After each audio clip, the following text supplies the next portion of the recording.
কোরচাঁদপুরে বায়তুল মাল পক্ষ উপলক্ষে জামায়াতের সাধারণ সভা অনুষ্ঠিত। মোস্তাফিজুর রহমান আপেলের ভিডিও চিত্রে বিস্তারিত। ঝিনাইদহের কোরচাঁদপুর পৌর জামাতে ইসলামীর আয়োজনে বায়তুল মাল পক্ষ উপলক্ষে সাধারণ সভা অনুষ্ঠিত হয়েছে। বুধবার সন্ধ্যায় পৌরসভার সলেমানপুর দফাদার পাড়া জামে মসজিদে এ সভা অনুষ্ঠিত হয়। প্রধান অতিথি হিসেবে উপস্থিত ছিলেন বাংলাদেশ জামায়াতে ইসলামীর উপজেলা সেক্রেটারি শাহাবুদ্দিন খান।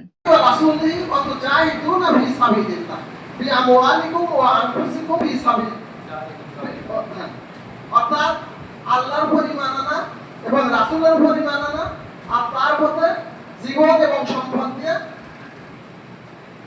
সংগ্রাম করা, জিহাদ করা, তার পথে জীবন এবং সম্পদ দিয়ে সংগ্রাম করা।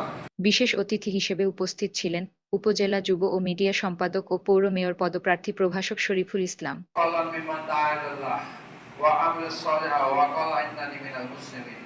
তার কথার চেয়ে কার কথা উত্তম, যে নিজে সৎ কাজ করে, অপর মানুষকে সৎ কাজের আদেশ দেয় এবং বলে আমি মুসলমান। এছাড়া উপস্থিত ছিলেন কর্মপরিষদ সদস্য ও নায়েবে আমির মাস্টার আজিজুর রহমান, পৌর সেক্রেটারি মাহফুজুল হক মিন্টু, বায়তুল মাল সম্পাদক মাস্টার রেজাউল ইসলাম, এলাঙ্গি ইউনিয়ন আমির জাহিদুল ইসলাম আওয়াল, হাফেজ হাকিমুল ইসলাম, হাফেজ মাওলানা আবদুল্লাহ আল মামুন।